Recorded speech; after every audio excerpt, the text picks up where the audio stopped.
तो बच्चों, मैं नमिता विश्वास 5 कक्षा का 4 पाठ कहानी का शीर्षक नन्हा फनकार की कहानी को अभी पाठन कर रही हूँ। तो बच्चों,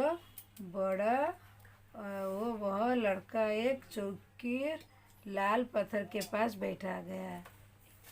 वो लड़का एक चौकर लाल पत्थर के पास बैठ गया। उसने जल्दी जल्दी कोई प्रार्थना बुदबुदाई और छेनी हथौड़ी उठाकर अपने काम में जुट गया। लड़का काम करने के लिए बैठ गया, प्रार्थना करके अपना काम करके बैठे। देखिए, कुछ दिन पहले उसने इस पत्थर पर घंटियों की कतार और कड़ियों की उठाकर शुरू किया था। देखो, ये जो पत्थर पर घंटियों की रगियों की काम करना शुरू किया था। लड़के ने एक अधवानी अधूरी घंटी पर छेनी के नोक टिकाई और सावधानी पूर्वक हथौड़ी से घंटी पर नक्काशी करके में जुट गया। देखो, सावधानी से कैसे घंटी जैसे बना रहे घंटी का नी।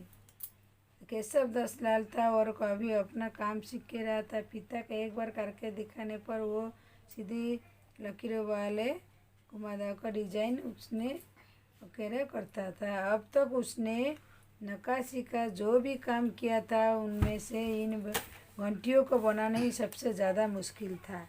लड़का जितना काम उसके पिता से सिखाता है, घंटियों का काम बड़ा मुश्किल था। केशव जानता था कि एक दिन ऐसा ज़रूर आएगा जब वो बहुत भारी की जालियाँ, मोइन, तपिश, बेल, घूंटे, कमल के फूल, लहराते हुए सांप और इटलकारा चलते हुए चौड़े के सब पत्थर पर टोकरे पाएगा, ठीक उसी तरह जैसे उसके पिता बनाते। वो केशव उसका नाम वो जानता था। जो ऐसे ये जो चीज़ बोला उसका नाम वो एक दिन उसके पिता की तरह बना पाएगा। कई साल पहले जब वही पैदा भी नहीं हुआ था, उनके माता पिता गुजरात से आगरा आकर बस गए थे। गुजरात में थे आकर आगरा में बैठ गए थे। बादशाह अकबर उस वक्त आगरा के किला बन रहे थे और केशव के पिता को रही काम मिल गया। केशव का जन्म भी उधर ही हुआ था। किधर? अकबर बादशाह जो थे उधर ही उसका काम मिल गया। उसका पिता का उधर ही केशव का जन्म हुआ था। आगरे में हुई थे उसके केशव का जन्म। उसे गुजरात के पुष्चो निकाब जाने के कभी मौका भी नहीं मिला। गुजरात कभी जाने का मौका मिला कर वो गलियाँ और अब सिकरी बस यही उसका घर थी। किधर थी? सिकरी बस। चारों ओर रही छेनी हथौड़ी ठक ठक ठक ठक कड़कड़ के बीच केशव किसी कदमों की आहट की न सुनाई पड़ी। चारों तरफ वही काम करता था केशव, इसीलिए उसको कुछ भी सुनाई नहीं देती थी। इसलिए अचानक कानों में आवाज़ पड़ने पर वो चौंक गया। माशाअल्लाह, ये घंटियाँ कितनी सुंदर है, तुमने खुद बनाई? आकर कौन बोले? अकबर आकर। पीछे मुड़कर केशव ने आंखें उठाई, देखा आदमी दिखा। उस समय मैंने ही घंटियाँ बनाई। तो माशाअल्लाह घंटियाँ बनाई। केशव को बोला, वो आवाज़ सुनकर पीछे देखी। वो बोला, हाँ मैं बनाई। नक्काशी नज़र नहीं आ रहा है? देखते नहीं, मैं ही पत्थर तो तराश रहा हूँ। केशव तरफी जवाब दिया, देख तो आप मैं ही बना रहा हूँ, तो कोई पीछे नहीं, तो मैं ही दिखता तो है, पर तुम इतने छोटे लगते हो। आदमी हमें हुए बोला, मैं 10 साल का हूँ। तो वो पूछे, तुम इतने छोटे हो कैसे? बोला, हाँ मैं 10 साल का। 10? अच्छा। वो आदमी पास बड़े पत्थर पर बैठते हुए बोला, तब तो काफ़ी बड़े हो। मैंने भी 13 साल की उम्र में लड़ाई सीखा हिस्सा लिया था।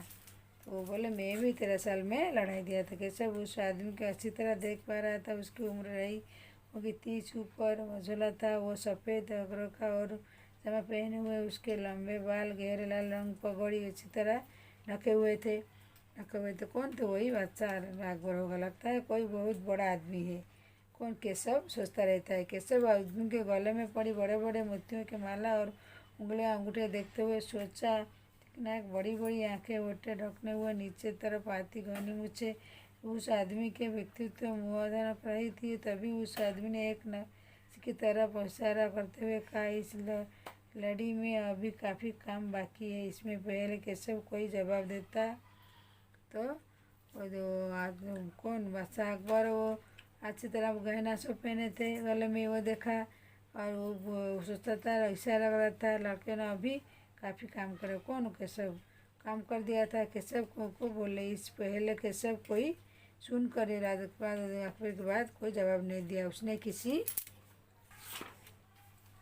के तेजी के दौड़ को जाने की आवाज़ सुनी। कोई नहीं, महल परदार था। हुजूर, माफ़ करो मुझे, आपने आपके आने का पता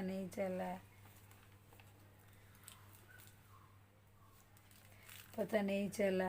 जब कुछ खड़ा हो तो हाँफते हुए उसने कहा। फिर मुड़कर बेवक खड़े केशव घूरते हुए बोला, बेवकूफ़ खड़ा हो हुजूर वाला। हमने बैठने तुरंत सुनकर झुककर सलाम कर रहे इन्हें।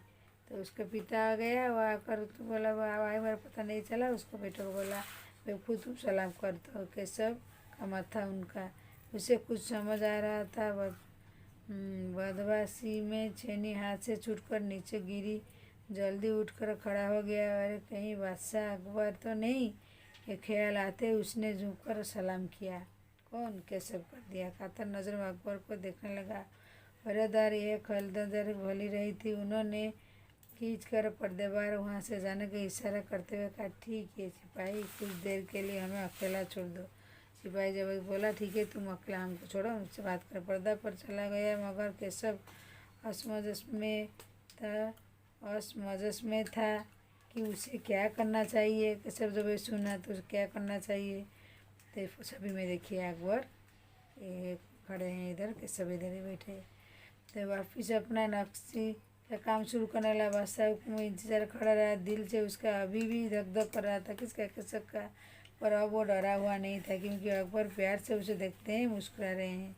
वो डरा था, अभी वो उसे मुस्कुरा रहे थे, देख रहे थे, इसलिए वो अभी डर उसका थोड़ी कम हो गई। तो तुम्हारा नाम क्या है? अकबर ने पूछा। नरम आवाज़ में पूछा। केशव तुला जवाब दिया। केशव, क्या तुम मुझे नक्काशी करना सिखाओ? पूछे। अकबर बोले, मुझे क्या नक्काशी सिखाओगी? मैंने पढ़े। केशव तुरंत सिर हिला दिया। तब तो मेरे लिए हथौड़ी और छेनी इंतजाम करो होगा। तले बोला, हथौड़ी छेनी कर। केशव फुर्ती से अपने पिता के पास भागा और उनका छेनी हथौड़ा ले आया। दोस्ताना अंदाज में अकबर केशव के पास ज़मीन पर बैठ गए। पास में पड़े पत्थर खींचते हुए बोले, ठीक है बताओ मुझे क्या करना। अकबर बैठकर केशव के पास जो हथौड़ा चलने धरकर बोलो, क्या करना क्या नहीं, मुझे तो विश्वास है कि सीख ही लूँगा। अकबर को विश्वास है। नहीं नहीं, मेरा मतलब नहीं था। केशव सकपक गया। दरअसल मैं कहना चाहता कि आप इतने बड़े बादशाह हैं, ये ठीक नहीं लगता। उससे कुछ अनुचित भाव से कहा। अकबर हंसकर बोला, अच्छा लेकिन पिछले हफ्ते तो मैंने मिट्टी भारी डालियाँ दोनों किसी की मदद की थी, ये क्या काम उससे ज़्यादा है मुश्किल। अकबर ने बोला, मैं तो अगले हफ्ते डालिया के लिए किस मदद की थी। कैसे वो अभी असमंजस में स्थिति में था। अकबर पास बैठ गया और उन्होंने सिर पकड़ने से ही तरीका सिखाने लगा। ऐसे केशव के पिता उसे सिखाता। उसके कोयल टुकड़े पत्थर खींचकर आसान से नमूना बनाया। गंभीरता कहा, देखिए सिर्फ इन्हें लकड़ी को बहुत ध्यान तरसना है। अकबर ने पत्थर को छीनी और जोर हथौड़े पे वार किया। उससे कटाव ज़्यादा गहरा हो गया। और अरे नहीं नहीं, केशव ने तुरंत गलती पकड़ी। हथौड़ी को हिस्सा से मारना है, इसे उसने करके दिखाया और अपनी आंखें थोड़ी मीच कर रखे, वरना किरचौड़ आंखों में चली जाएगी। अकबर मुस्कुराए, जी हुजूर। तरूर नहीं हुए। केशव अकबर को अच्छी तरह सिखाने लगा और बोला, कहा अपनी आंखों से थोड़ी मुस्कुरा कर ले, उठकर आंखों में चली जाएगी। अकबर ये सब देखकर मुस्कुराने लगे। जवाब में केशव ने मुस्कुरा उठा। लगभग भूल ही गया था उसकी बगल बैठा है कौन। अकबर बस एक अनगाड़ी बच्चा के अपने काम ही धक जमाने के मजा रहा था। बड़े ध्यान से देख रहे थे अकबर किस तरह तरीके से ऊपर रहे थे। बादशाह जरा भी चूक हो जाने पर फौरन उसकी तैयारी चढ़ जाती। काम करते करते अकबर बैठते, केशव सही नहीं है क्या? और केशव सिर हिलाकर अपनी असहमति जताता था। जो भूल होता था वो केशव पूछता था, ऐसा ही नहीं केशव आज हर हिलाता था। मतलब बैठ गए। केशव काम करता हुआ देखते लगे, अपने काम में खोए हुए। दोनों इस बात में एहसास हुआ कि आसपास मौज दूसरे जगह था। बड़े कौतूहल से और आस पास लोग सब उन्हें देख रहे थे। अकबर ने और क्या, केशव पत्थर बने सुनने तराश रहा था, बल्कि अपनी तरह उसने पूछे जिससे डिजाइन ज़्यादा खूबसूरत लग रहा है। लड़के ने काम करने का अंदाज देखकर अकबर ने धीमे से कहा, केशव देखना एक दिन तुम बड़े फनकार बनोगे। सकता है दिन तुम फरकान काम करो तो कारखाना में। कैसे कारखाना? कारखाना में बड़ा आदमी बने। बस एक बार महल तैयार जाए और लोग अगर अकर चला गए, कारखाना में बनाऊंगा। कारखाने में मेरी सलामत सबसे बढ़िया फनकार शिल्पकार काम करेंगे। चित्र बनाने वाले कलाकार गलियों के बुनकर संग से पत्थर लकड़ी पर नक्शी करने वाले शिल्पकार सभी वहाँ काम करेंगे। तो ये सब देखकर उन्हें बोले अकबर केशव को जो बड़े कारखाना तुम बड़े कलाकार कैसे उन्हें कारखाना में बनाऊंगा। तो तभी उसके सभी भाई काम करे। सत्संग और लकड़ी पर नक्शी वाले शिल्प सभी वहाँ काम करें। सभी लोग उधर काम करें। वह चेहरा चमक उठा, वो मुस्कुराए बोला मैं वहाँ ज़रूर काम करूँगा, काम करना चाहूँगा। वो अकबर को बोला। अकबर उठ खड़े हुए जाते हुए बड़े प्यार से केशव को कंधा थमथम को अच्छा बेटा अपना काम जारी रखो। हुजूर आप दोबारा आएंगे? कैसे बड़ी तो ऐसे पूछा। ज़रूर आऊँगा। फिर तो 2-3 जगह धूप अच्छी रही थी। बार बार बादशाह हुई अपनी का सब सुनाता था। रात ही चली थी। कैसे बहुत थका हुआ था, आंखों में नींद कहाँ है, दर्द घुस गया था। पिता मुस्कुरा गया, तुम तो अभी से इतने प्रसिद्ध हो गए हो। बादशाह सलामत कहा है कि एक दिन बहुत बड़ा कलाकार बनूंगा। उसको पिता को बड़े शहर ईटा करके सब धीरे से बोला। हमारे बादशाह बहुत ही नेक इंसान है। बिल्कुल सही, पिता ने कहा। कुछ सोच कर कैसे पूछा, बाबा बताओ बादशाह पास अगर मैं एक बड़ा खूबसूरत महल है, फिर शौकीर शहर क्यों बनवा रहे हैं? पिता खुद बात कहते बता शुरू किया। वह बेटा बादशाह अगर बहुत सुंदर है, पर सिक्र नया शहर बनाने के भी खास कारण है। मैंने सुना है कि अब अकबर कोई संतान नहीं है। तो पूछ रहा है उसका पिता का, बादशाह तो इतना बड़ा आदमी क्यों है शहर बनाने रहा है? तो उसका पिता बोलते मैंने सुना है उनकी कोई संतान नहीं है। इस वजह से उन्होंने वक्त परेशान रहते थे। बहुत साधु संत करते बादशाह सलीम रिश्ते सीकर आए। उन्होंने ही बादशाह को बताया कि एक नानी 3 संतान होगी। शहजादा सलीम मुरादा दलिया के सब के सख्त हुआ। बिल्कुल नहीं, बादशाह ख्वाजा सलीम से सम्मान शौकीर नगर में फैसला किया था। केशव ने कहा अच्छा समझा, इसीलिए बादशाह अकबर अपने बेटे का नाम सलीम रखा है यहाँ, और इसी कारण वो शहर के लिए पत्थरों की तराश रहे थे। केशव उन्नीद आवाज़ में बोला। पिताजी ने देखा उनका लाडला बेटा सो गया है। तो बच्चों 4 पाठ कहानी नन्हा फनकार। तो एक बच्चे कैसे वो अपनी कारीगरी काम कर रहा था। देखो हथौड़े से मिलाकर घंटी कैसे बनाती है। सबसे जो कठिन काम है उसका ये घंटी रेडी करने का। देखो अच्छी तरह बनाते। तो तभी बादशाह अकबर आकर उनके काम देखो प्रशंसा किए। उसके साथ बोले मैं सीखूँगा। वो मेरे को सिखा। उसके पिता को लाकर सिखाया। और क्या क्या वो जो आता है नहीं आता सभी बातें उससे अच्छे से किया। बोला अगर आऊँगा तो बड़ा आदमी बनना, कारखाना हो मैं वो बनाऊँगा, उसमें सभी लोग काम करेंगे। उस पिता को पूछा देखिए वो बना रहे इतना बड़ा आदमी और बादशाह आदमी ना, उनका संतान नहीं था इसलिए बना रहे। उसके बाद उनका उसी के बारे में लेखक ने लिखित के नन्हा फनकार। ये बच्ची का कितना कारुकार्य था, ज़्यादा कार्य को कर रहा था। सभी लोगों राजा में उसको प्रशंसा कर रहे थे। तो कहानी का सारांश समझा दो। अभी हम लोग प्रश्नोत्तर नन्हा फनकार का प्रश्नोत्तर अभ्यास करेंगे। केशव की घंटियाँ। माशाअल्लाह, घंटियाँ कितनी दूर है, तुमने खुद बनाई? बादशाह अकबर ने बात इसलिए कही होगी। किस लिए कही ऐसी?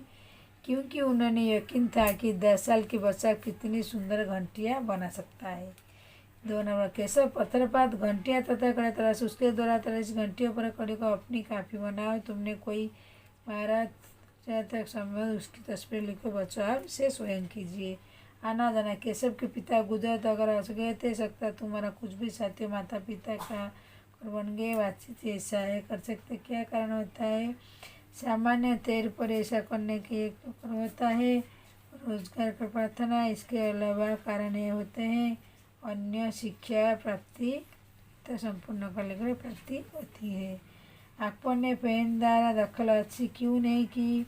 एक केशव से बातचीत करना चाहते थे। लगता है बहुत बड़ी आदमी बनोगे, केशव ने मतलब वहीं पर बड़े पंखियों के तुलना करते हुए और भी बहुत ही जैसे हिरन जैसे चाल ऐसी कुछ उदाहरण।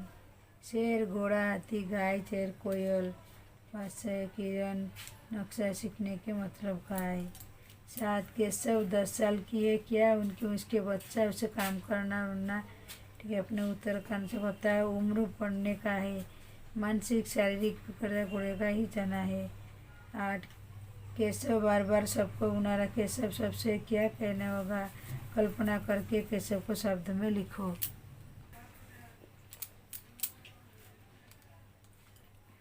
केशव बार बार सबको सुनाता था, केशव सबसे क्या कहना होगा करके केशव को शब्द में लिखिए। अकबर बादशाह मेरे पास आए, काम के लिए तरीके कहकर सीखा, काम सीखने कहा, हजूर भी मेरे को कहा और मेरे से काम सीखे, बात की, अच्छे से खुलने लगे, पर भी मुझे काम पर रखने के लिए बोले। प्रभावित किए, कारखाना में करने के लिए काम प्रभावित उन्होंने मुझे की है। बढ़िया। शब्द की निराली दुनिया को नक्शा सीखे, जैसे एक काम को चुनो, बढ़ाईगिरी मिस्त्री इत्यादि इसमें बढ़ाईगी क्या है, जो हथौड़ा लेकर काम करते हैं। तर बर्मा छेद करने का, हथौड़ा में लकड़ी काट कर वो किले जो खड़ते रहते हैं, त्योहारी लकड़ी करते हैं, उन खास बुजुर्ग के नाम ऐसे ही। छन्नी हथौड़ा नक्शा कीड़े के सब पत्थर के काम जुड़े हुए शब्द है। लकड़ी के दुकानदार और बढ़ाई से बात करके लकड़ी के काम से पौधे करके और कक्षा में उन सामूहिक रूप से बातचीत करें। कुछ शब्द हम यहीं दोहराए थे और रंग बुराई प्रस्तुत है, इसे बच्चों स्वयं कीजिए। हो सकता है कि तुम्हारे झलक में इन चीज़ों और कामों के लिए कुछ अलग किस्से इस्तेमाल होते हैं, उन पर भी बातचीत करो। कटा व शब्द कट किया पैदा हुआ है, नीचे लिखे हम जा कि इन क्रिया कोई बनी है, इन संज्ञाओं का अर्थ समझो और चक्के प्रयोग करो। चुनाव चुनाना, तो पड़वा पढ़ाना, बहाव बहाना, तालाब लगाना, लगाव लगाना। तो चुनाव चुनाना माने किसी काम में चुनौती करना है। पढ़ावा पढ़ाना, दो आप किसी को पढ़ाने के लिए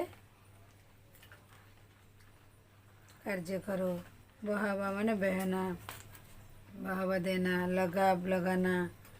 तो ऐसे ही आप एक एक करके वाक्यों में बच्चों आप खुद ही देख सकते हो। लड़के ने जल्दी जल्दी कोई प्रार्थना बुदबुदाई, देखा कि शब्दों को नीचे अंतर दो, वाक्य बनाकर स्पष्ट करो। धीरे काम करना, फुसफुसाना माने कुछ भी बात किससे धीरे धीरे कर बोलना, बड़बड़ाना। क्रोध से बढ़ना, जे किसी पर क्रोध से कुछ भी उससे जोर से बड़बड़ा कर बात करके दे, उसी को बड़बड़ाना बोलते हैं। भुनमुनाना, ये कभी वही सुनाना सफ़ेद बोलिए तो भुनमुनाना बोलते हैं। बेवकूफ़ खड़ा हुआ हुजूर वाला सामने बैठा है, तुरंत कैसे ही चुने चुनकर लोगों को अलार्म करो। मोहल्लों में मोहल्लेदार केशव के इसलिए कहा क्योंकि पहरेदार यह कहकर अपनी वफादारी दिखाना चाहता है। तो बच्चों 5 कक्षा का 4 पाठ कहानी के सुनना, फनकार की कहानी को पाठन करके सारा समझा कर कहानी प्रश्नोत्तर अभ्यास कर लो। कोई प्रश्न नहीं समझ में आती है तो मेरे कमेंट में लिखिए और मेरे चैनल को लाइक और सब्सक्राइब कीजिए। मेरी वीडियो को ऐसे देखते रहिए। आज के लिए बस नन्हा फनकार की कहानी ख़त्म हुई। दूसरी वीडियो में आपसे मुलाकात करती हूँ बच्चों। धन्यवाद।